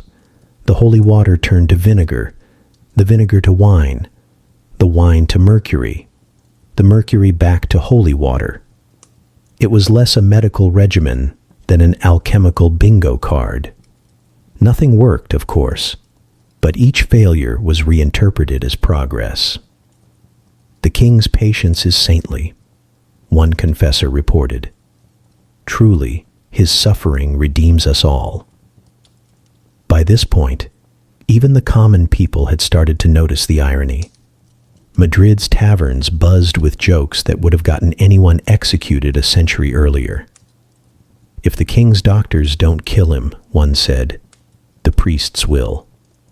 It was the sort of gallows humor that only an empire in decline could afford. But beneath the absurdity lay something tragic. The courtiers genuinely believed they were helping. Every relic placed by the bed, every candle lit at midnight, every whispered prayer came from desperation, the last defense against a truth no one could speak aloud, that the royal body, like the empire itself, was beyond saving. Even Charles seemed to sense it. In his lucid moments, he begged to know why God punished him so. "What sin have I committed?" he once asked his confessor. The answer he received was painfully Spanish. "The sins of your ancestors, Majesty. You bear their cross." It's hard to imagine a crueler theology, one that blames a dying man for the genetic arrogance of generations. And yet, Charles accepted it. What else could he do? In a world where medicine was superstition's handmaiden, guilt was the only thing anyone could control. By now, his days were divided between fainting fits and rituals. Priests prayed over his meals. Monks performed purification ceremonies in his bedchamber. Candles burned day and night, their wax dripping into little rivers across the marble floors. At dusk, the physicians would enter again, armed with syringes of gold and potions of despair. It was a joint venture between heaven and hell, and neither was making profit. When foreign diplomats visited, the court made sure the king looked presentable. They painted color into his cheeks with rouge, placed him upright on his throne, and posed him beside relics for effect. His majesty grows stronger each day, the courtiers would say as his eyes fluttered in exhaustion. Public image had replaced pulse as the measure of health, and the empire, ever faithful, believed it, or pretended to. It was easier to imagine their king as bewitched than as broken. After all, curses can be lifted. Biology cannot. In the end, what passed for medicine in Madrid was little more than theater, a performance where everyone had a role, the king, the doctors, the priests, and even the demons. The problem was, no one could tell anymore who was acting and who was genuinely possessed. Looking back, it's tempting to laugh. The jars of relics, the endless exorcisms, the reports of improvement sent to a dying nation. It all reads like a tragic comedy staged in slow motion. But it wasn't stupidity that drove them. It was faith, stretched to madness. When reason fails, belief takes the stage, and belief never knows when to stop bowing. By the turn of the century, Charles's body was little more than a museum of pain. Bones brittle, skin gray, eyes sunken deep into a face that had forgotten how to smile. And still, the priests prayed, and the doctors prescribed, and the courtiers applauded every minor heartbeat as if it were divine will. Spain no longer knew where God ended and medicine began. Faith had become medicine's disguise. By the end of the 17th century, Spain had stopped pretending things were normal and moved on to something far more theatrical, mass spiritual hysteria. When all else failed, medicine, diplomacy, even denial, the empire turned to its oldest national pastime, blaming the devil. It began quietly enough. A few murmurs from the clergy, a few pamphlets printed in the back rooms of Madrid, whispering that the king's condition could not possibly be natural. After all, how could God's chosen monarch be this ill, this cursed, this, well, bewitched? Soon the rumor grew legs, and then wings. By 1698, the entire empire was convinced that Charles II of Spain wasn't just sick. He was under attack by Satan himself. To the faithful, this made perfect sense. Spain had once ruled half the known world. Now, it couldn't even rule its own treasury. The crops were failing, wars were draining the coffers, and the king's health looked like a national metaphor in human form. What better explanation than demonic interference? It was comforting, in a way. The devil, at least, had a plan. The Inquisition, never a group to miss a good branding opportunity, decided to investigate. They formed an official committee to determine whether His Most Catholic Majesty was, in fact, possessed. It sounds ridiculous now, but at the time, this was a legitimate public service. They combed through confessions, interrogated servants, and even examined the royal laundry for signs of infernal residue. I promise, that's a real phrase from the records. Madrid buzzed with gossip. Everyone had a theory. The tailors swore the curse was stitched into the king's robes. The cooks blamed a poisoned fig. The court astrologers pointed to an unfortunate conjunction of Mars and Saturn and said, "Well, what did you expect?" Even the queen, Maria Anna, ever the strategist, claimed to believe it. After all, if the king's madness was caused by witchcraft, then she couldn't possibly be blamed for his failures. Soon, Omens filled the skies. Every shooting star became a demonic signal. Every thunderstorm, a warning. A cat sneezed near the palace and someone wrote it down as evidence. The court chroniclers who had once recorded wars and treaties now took notes on weather patterns and bird migrations, looking for divine clues in everything that moved. Then came the prophecies. Every self-proclaimed mystic and miracle worker in Spain emerged from hiding. Peasants reported visions of angels weeping over Madrid. Monks claimed the Virgin Mary had appeared to them, warning that the king's soul hung by a thread. One poor nun from Toledo declared that she had spoken directly to Saint Michael, who told her that Spain's king is bound by invisible chains. Naturally, the Inquisition thanked her and placed her under observation, just to be safe. The hysteria reached its peak when a famous exorcist named Fray Froilán Díaz was summoned to court.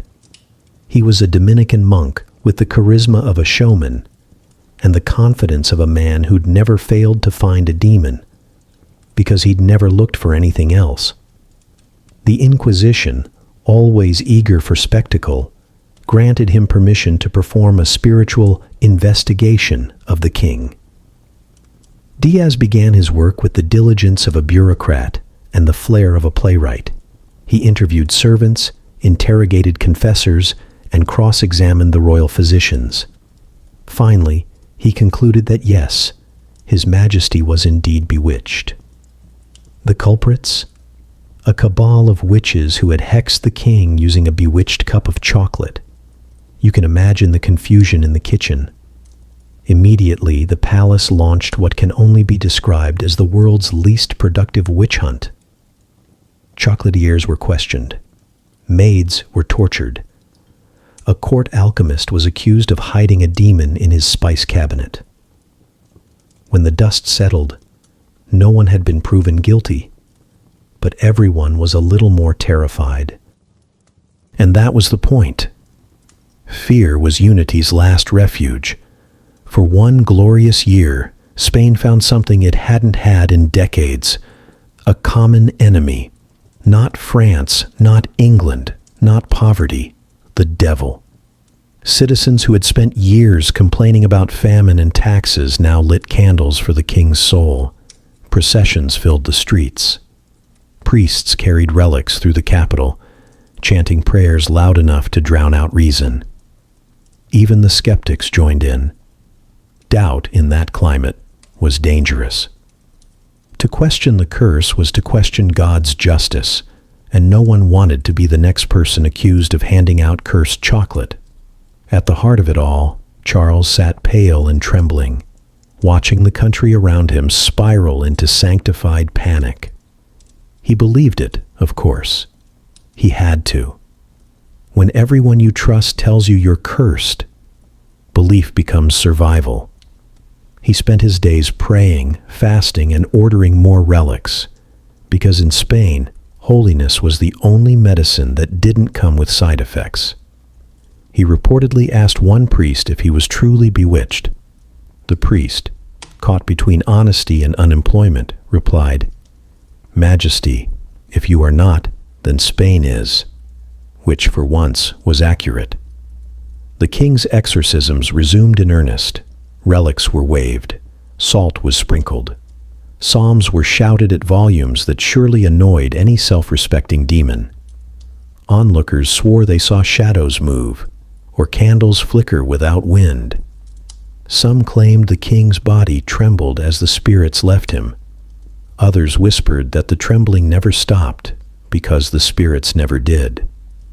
Outside the palace, the people wept openly for their suffering monarch. They saw in him the image of Spain itself, weak, tormented, abandoned by fortune, yet too proud to die.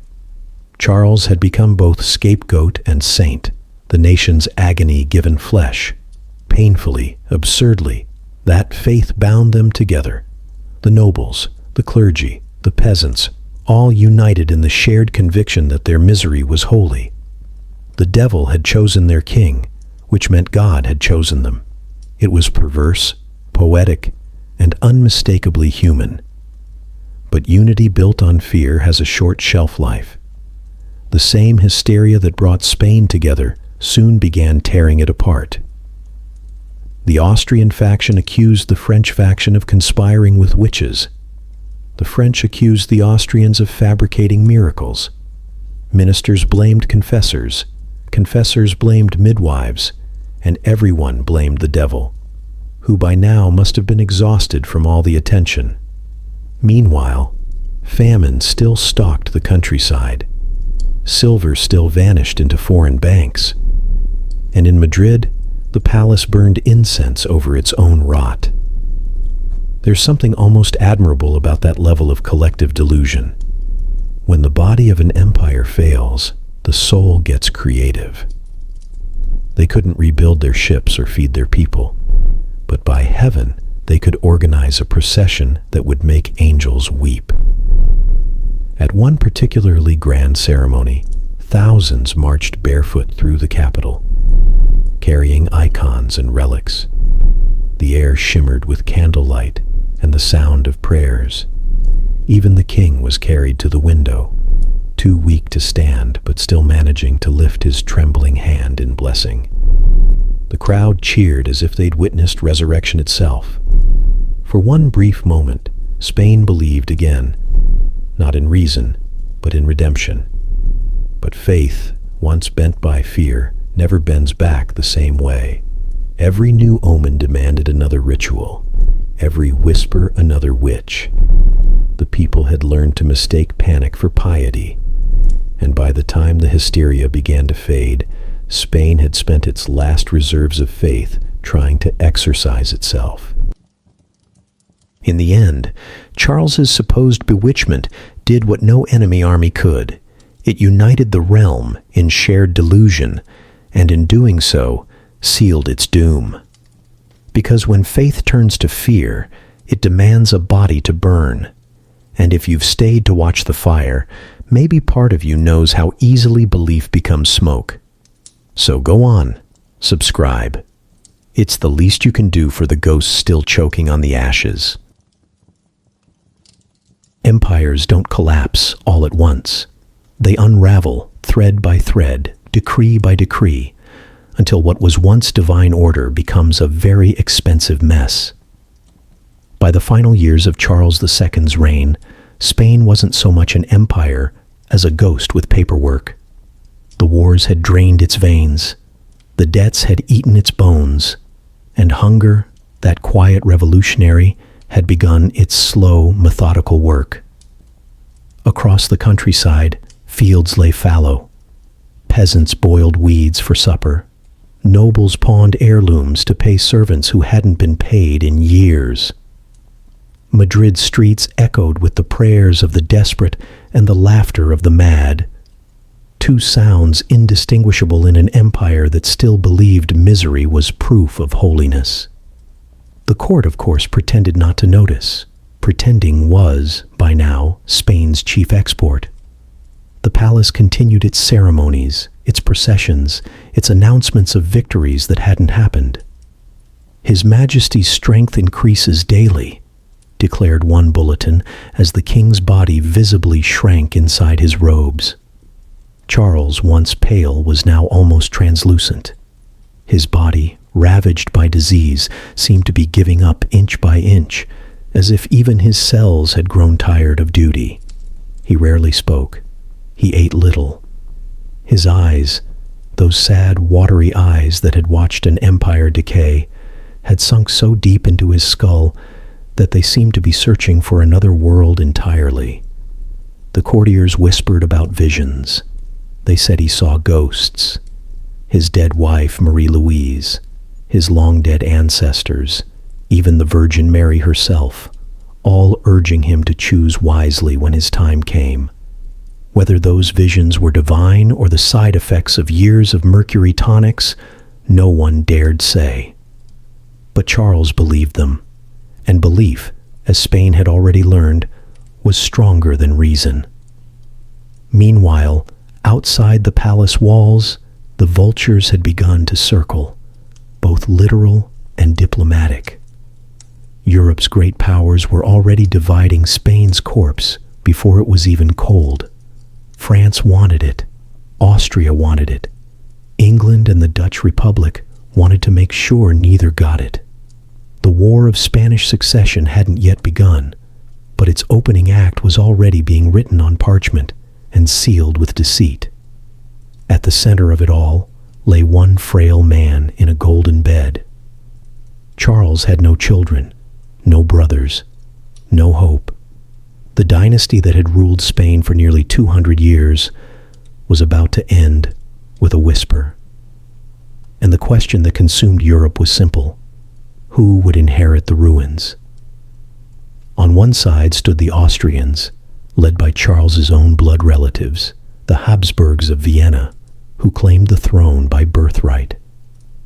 On the other stood France, led by Louis XIV, the Sun King, who argued that his grandson, Philip of Anjou, should inherit instead. It was a battle not of swords, but of signatures, and poor Charles, bedridden and fading, was the pen everyone wanted to hold. The manipulation began gently. Letters from foreign ambassadors arrived daily, dripping with flattery and piety. Austrian envoys reminded him of his sacred duty to his family. French diplomats reminded him that God loved peace, and peace required France. The Pope sent blessings so neutral they could be read as endorsements by both sides. In the midst of all this, Maria Anna, his calculating queen, fought tooth and nail for Austria. Her chambers became a fortress of intrigue. Spies moved like shadows between the walls. Bribes changed hands faster than prayers. When she realized her husband's mind was slipping beyond her reach, she brought in confessors loyal to her cause. They whispered of divine will, of family duty, of the eternal glory of keeping Spain in Habsburg hands. But the French had a secret weapon of their own: diplomacy disguised as destiny. Louis XIV played the long game. He sent emissaries not to the Queen, but to Charles's conscience. They reminded him of his dead wife, Marie-Louise, the French princess who had loved him. They whispered that naming a French heir would be her final wish. It was a cruel, brilliant move. Guilt, after all, was the one language Charles spoke fluently. By 1699, the king's health had become an international spectator sport. Foreign ambassadors sent daily updates back to their courts like weather reports. "His Majesty has eaten a fig," one wrote, "but is unlikely to digest it." Another reported, "The king's pulse remains weak. France grows hopeful." Even dying had become diplomacy. Inside the palace, the atmosphere was unbearable. Every servant was suspected of espionage. Every priest had a political allegiance. The king's own confessor changed weekly, depending on which faction had managed to bribe the Inquisition most recently. The court was a nest of competing miracles and strategic prayers. Charles himself drifted in and out of consciousness. When awake, he wept often, convinced that his suffering was the final test of his faith. When asleep, he moaned the names of his ancestors as if apologizing to them. One night, after a violent coughing fit, he called for his confessor and whispered, "Tell me, can a king sin by being born?" The confessor, ever resourceful, replied, "Majesty, you can only sin by dying unrepentant." And so Charles repented. For everything, for the wars he hadn't started, the marriages that weren't his choice, the empire that had died around him. He confessed until his voice cracked. And even then, he kept confessing in whispers. By late 1700, it was clear that his days were numbered. The courtiers prepared for his death with the same ritual precision they'd given his life. Lists of hymns to be sung, relics to be placed, official mourners to be notified. What no one prepared for was the will. After months of scheming, counter-scheming, and whispered persuasion, Charles made his final decision. Against the wishes of his Austrian queen, against the expectations of his lineage, he named as his heir Philip of Anjou, the grandson of Louis XIV of France. The French faction had won. He claimed the choice came to him in a vision.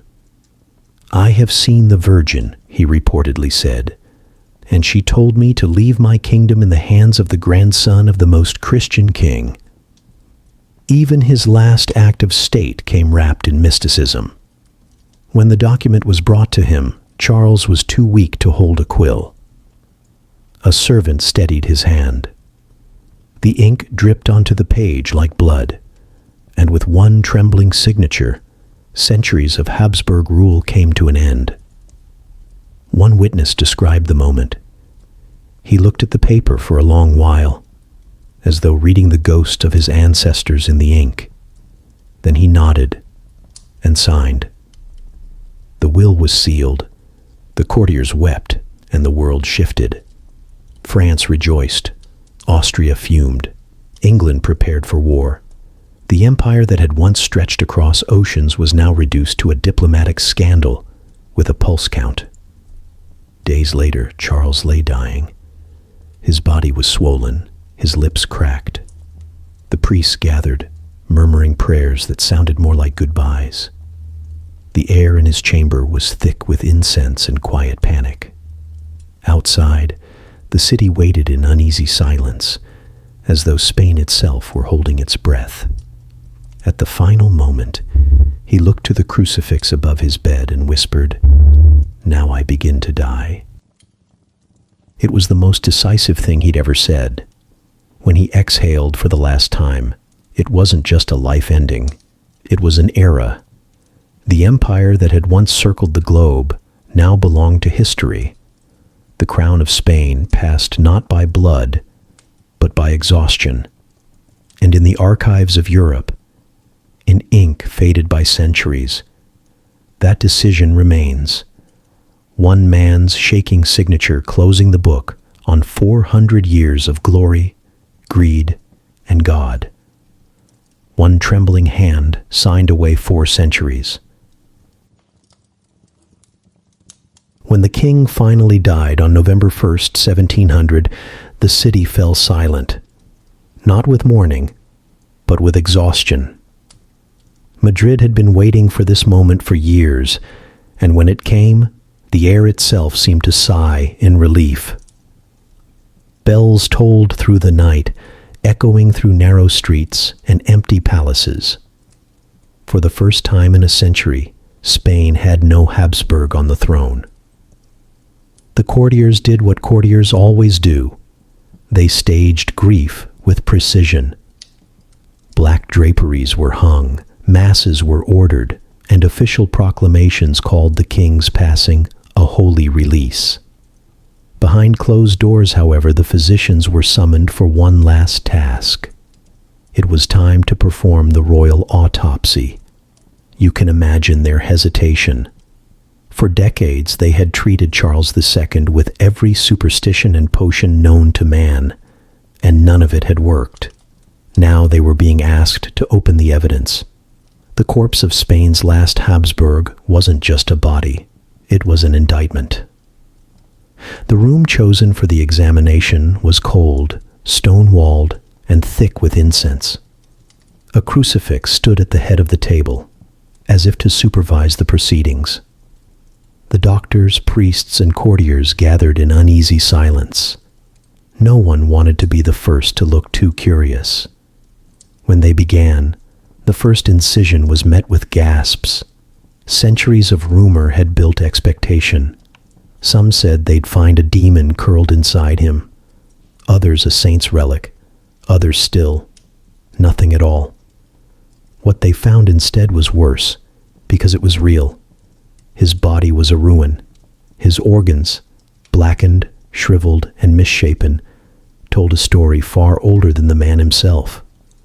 The heart, one physician wrote, was no larger than a peppercorn. The lungs were filled with water. The intestines were rotted. The brain was, in the words of another witness, dried to the weight of a walnut. And in his stomach they found nothing. He had died too weak to eat. Even the physicians, hardened by years of royal misfortune, recoiled. One fainted outright. Another crossed himself 3 times before declaring, "This is not a human body." But it was.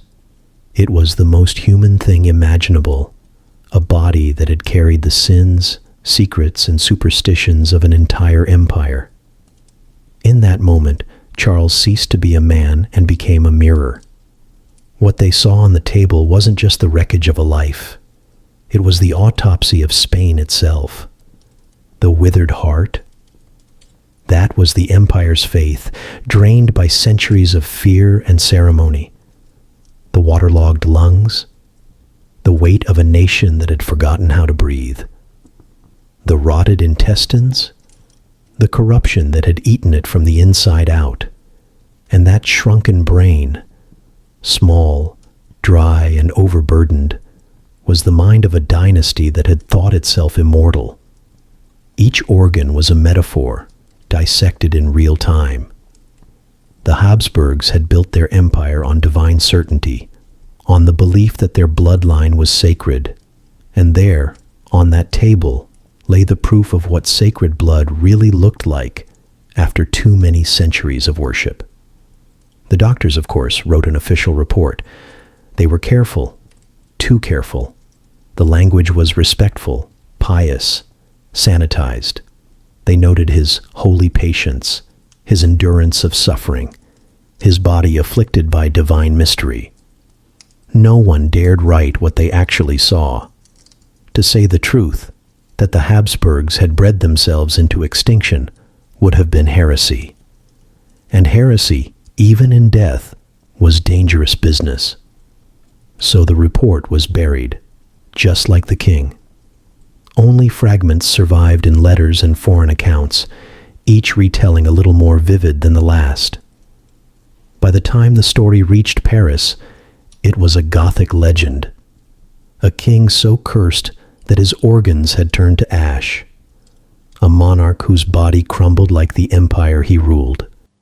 And yet, legend or not, the symbolism was too sharp to ignore. The Habsburg dynasty had collapsed under the weight of its own holiness. It had worshipped its bloodline until that blood turned poisonous. What the physicians found in that room wasn't just biology. It was theology undone. Outside, Spain tried to move on. The streets filled with the sound of carts carrying the first French envoys. Philip of Anjou, now Philip V, would soon take the throne, young, healthy, and very much not a Habsburg. The courtiers began practicing new forms of flattery. The priests adjusted their prayers to include a bourbon or two, and the people hoped, foolishly, that a new dynasty would mean a new destiny. But history doesn't heal that easily. The decay inside Charles II's body wasn't unique to him. It had been spreading through Spain for generations, through its politics, its religion, its fear of change. What the autopsy revealed wasn't an ending. It was a diagnosis. Even the architecture seemed to understand. El Escorial, the royal mausoleum where Charles would be buried, loomed over the valley like a stone confession. Its halls were vast and silent, lined with tombs that whispered of eternity. When Charles's coffin was lowered into the crypt, the echo that followed wasn't grief, it was recognition. The Habsburgs had built their own grave long before the last of them lay in it, and yet, even in death, the rituals continued. Masses were said, candles burned, relics kissed. The priests assured the people that the king's suffering had redeemed them all. The doctors nodded, the ministers sighed, and the empire exhaled its last illusion of holiness. It's easy now to see it as irony, that the same nation that had conquered continents could not save itself from its own blood. But in a way, it feels inevitable. Every great power leaves behind a corpse of some kind, sometimes a city, sometimes a belief, sometimes, quite literally, a body. Charles's autopsy was all three. In that silent room, under candlelight, Spain dissected its own reflection. The empire that had once sent galleons across the oceans was now sifting through its own entrails, searching for reasons. Faith had become decay. Pride had become pathology. And when the last physician placed his instruments down, when the priests finished their murmured prayers and the courtiers wiped their eyes for the last time, the truth hung in the air like the scent of wax and death. The nightmare he hid was never just his. It was Spain's reflection. Every empire believes its story ends differently, that its decline will be graceful, its mistakes poetic, its ghosts merciful. Spain was no exception. It wrapped its ruin in ceremony and called it sanctity. And perhaps that's the most human thing about it. Because when you strip away the candles, the marble, and the royal bloodlines, what remains of the story of Charles II is something painfully familiar. It's the story of a system that chose illusion over truth, of people who meant well, prayed harder, and still made everything worse. When we talk about Charles, the bewitched king, we like to call him cursed. It's neater that way. A curse is supernatural, mysterious, tidy. It spares us the discomfort of looking too closely. But curses, more often than not, are just human cruelty written in divine handwriting. Charles wasn't cursed by witches. He was cursed by a lineage that confused purity with perfection, by courtiers who mistook obedience for loyalty, and by a faith so frightened of reason that it called every question blasphemy. He was born into a system that could not imagine mercy without hierarchy, or truth without ritual. And if that sounds old-fashioned, well, we should pause before congratulating ourselves. Because in quieter ways, we still live like that. We build institutions that protect appearances instead of people. We call it stability. We silence the broken because their suffering makes us uncomfortable. We dress cruelty in duty, bureaucracy in compassion, and arrogance in tradition. And when the cracks start to show, we light a few metaphorical candles and tell ourselves it's fine, just another test of faith. The Habsburgs called their denial holiness.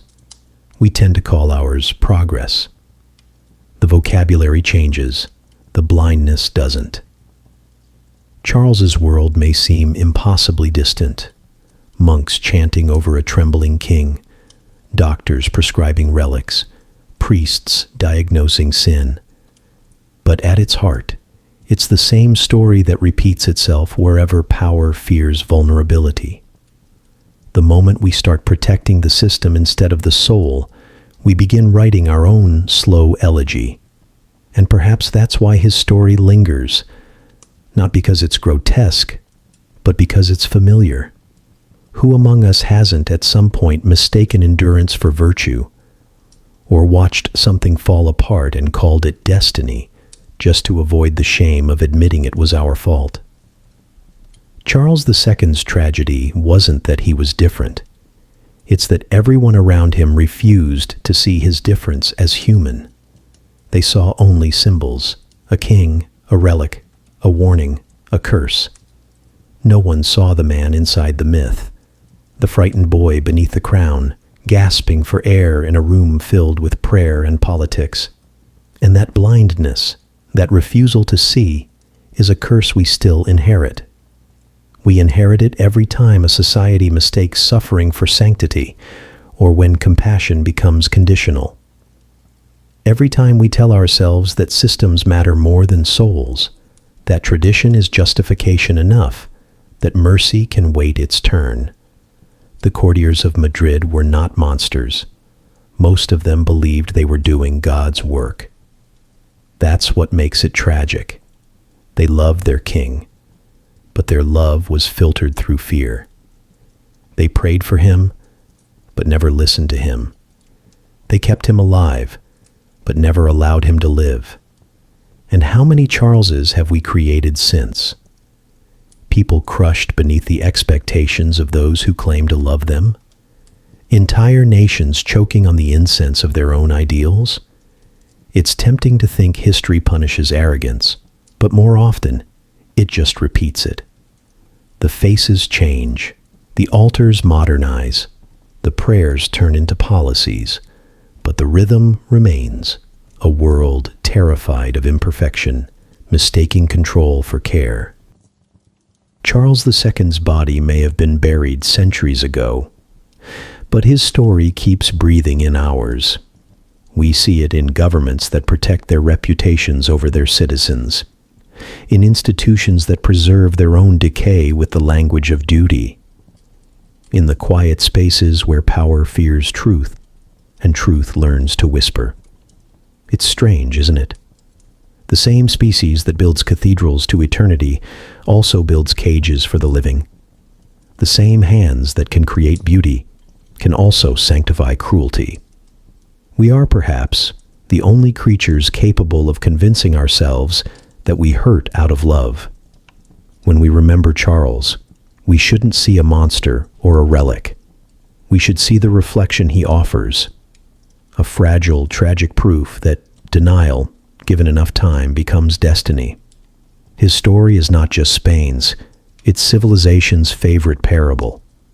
The child who became a king, the king who became a symbol, the symbol who became a lesson. And yet, even in all that sorrow, there's something gentle left, a faint flicker of grace that refuses to die. Because buried within all that ignorance and ritual and arrogance was still a beating heart, a heart that wanted, in its clumsy, holy way, to love and be loved. His tragedy wasn't that he was cursed. It's that no one chose to see him beyond the curse. And that, more than anything, is what history keeps trying to forgive itself for. Because if we can see him now, clearly, honestly, compassionately, then maybe we can start seeing ourselves that way too. So take a breath. Imagine the silence after the bells stopped ringing in Madrid, the incense fading, the candles burning low. A kingdom that had mistaken its own reflection for eternity. And somewhere, in the silence between breaths, history still tries to forgive itself. If you've made it this far, you've spent the night inside an empire's last breath. You've walked its dim corridors, smelled its incense, and listened to the soft creak of history exhaling one final time. You've watched kings born like prophecies and die like warnings. You've seen a court that prayed louder the more it doubted, and a nation that mistook suffering for proof of salvation. And somewhere between relics and rumors, you met Charles II, a man history called bewitched, though really he was just unbearably human. There's a strange peace in that, isn't there? The realization that even the grandest tragedies are made of ordinary heartbreaks, that behind every crown is a child who didn't ask for it. Behind every empire, a body that eventually gives out. Spain's story, Charles's story, is not one of villains and saints, but of people doing their best in the dark, terrified that if they stopped pretending for even a moment, everything would collapse. Maybe you felt that too. Maybe that's why you're still here, listening long after the candles should have gone out. If there's a moral hidden in the dust of El Escorial, it's this: compassion is worth more than perfection. We keep building monuments to power when mercy would have done the job better. History never punishes cruelty as much as it regrets it, and every age, ours included, finds its own polite way to turn pain into policy. But tonight, you get to step away from all that. You're not in a palace anymore. You're just here, in the quiet, where even empires learn to sleep. The ghosts have told their story. You've listened.